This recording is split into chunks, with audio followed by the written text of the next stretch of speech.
In the Gulag Archipelago, Russian author Alexander Solzhenitsyn writes that the line separating good and evil passes not through states, nor between classes, nor between political parties either, but right through every human heart and through all human hearts. But the question that we should ask ourselves is, what is the heart? The heart is at the very center of a person. It's the center of our physical and spiritual being. You can think of the heart as a rudder of a ship, and although it's small in size, every movement of the rudder will cause the whole ship to move.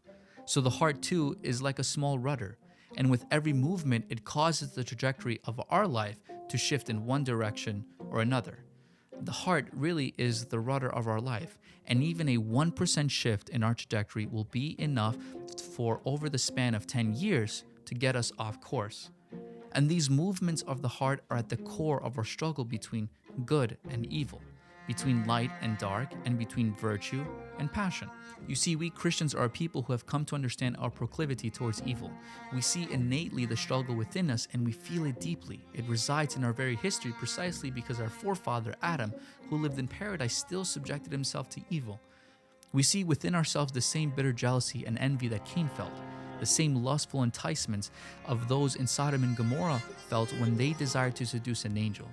And the scriptures are littered with individuals who struggled with unnatural desires of the heart.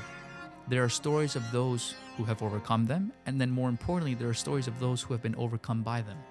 And so our work daily as Christians is really the fine-tuning of the small rudder of our heart so that it matches with our desired destination.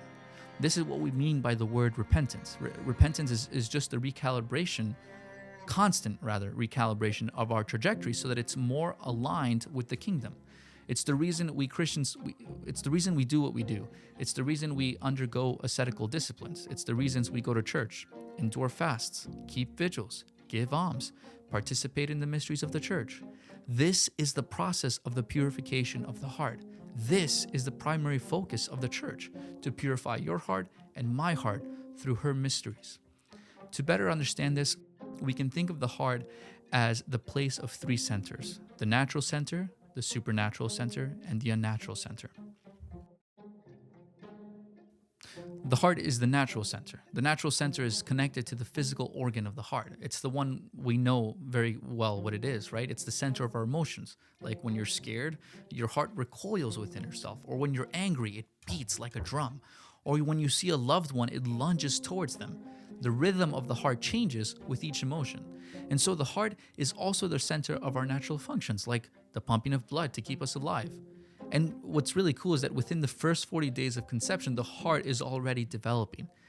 And you'll have that same heart throughout your entire life, beating on its own rhythm. My emphasis here is not to understand the physical organ of the heart so much, but to understand that from the heart we feel our emotions deeply.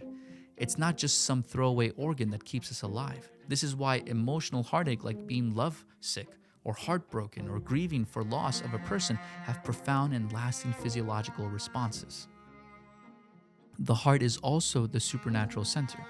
Here, we're speaking of the spiritual heart of a person. We're moving beyond the limits of biology and into the spiritual heart. The supernatural center of the heart is the throne of God. It's that untouched source of everything that is good and beautiful and true within you. It's that undistorted beauty that you were given at conception. The supernatural center is where we find the kingdom of heaven, right? Jesus Christ says in the Gospels, the kingdom of heaven is within you. But where is it within us? Well, the fathers of the church say it's located within the heart. As St. John Chrysostom says, when you find the heart, there you will find the kingdom of heaven also. This is where grace dwells, where the Spirit resides, where Christ knocks, and where the Father is revealed. This is the summit of our inner spiritual mountain. It's our inner Mount Tabor where we perceive Christ's transfiguration. As St. Macarius the Great writes, the heart itself is but a small vessel. There is God, angels, the life, the kingdom, the light, the apostles, the heavenly cities, and the treasuries of grace, and all things are there. Now, the heart is also the unnatural center. The unnatural center is that part of ourselves inclined towards evil. Right? In the heart, we don't only find God and His creation, but we also find these evil desires, our wicked intentions, our sinful thoughts. self-destructive habits, shameful appetites, and addictions that we have given ourselves over to. Here you will also find those dark fantasies that you believe will never see the light of day.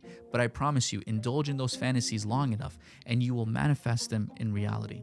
In the heart, we find the weeds that grow among the seeds. Here is the origin of our contorted desires that we participate in and even now seek to do. This is the center that Christ refers to when he said, "For out of the heart come evil thoughts, murder, adultery, sexual immorality, theft, false witness, slander." And those are just to name but a few of the things that you can find here. Here also is our trauma, our hurt, our pain, our deep-seated insecurities, and our secrets. All those things that we conceal behind closed doors because we foolishly believe that if we reveal them to anyone, then they would not love us. As Saint Macarius the Great writes, "The heart itself is but a small vessel, yet there are dragons, lions, and poisonous beasts, and all the treasures of evil." This is the heart that Christ came to transform. This is the heart that requires purifying. You see, I believe that we perceive the world according to this center. The more it is purified, the more we will see things purely. And purifying the heart is just the realignment of these, unnatural desires. It's the healing of this trauma. It's the confession of our sin, of our transgressions, the liberation from our addictions. Remember when Christ said, "Blessed are the pure in heart, for they shall see God." This also reads that those who are not pure in heart shall not see God. And we can begin to see within our hearts that line between good and evil that Solzhenitsyn spoke about. Then we have already performed the great miracle.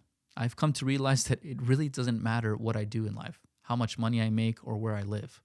It only matters that whatever situation I find myself in, I would be diligently working on purifying my heart a little bit more every day. I want to thank you for watching, and I hope you enjoyed this video. If you did, please subscribe to the channel and hit the like button. God bless you all.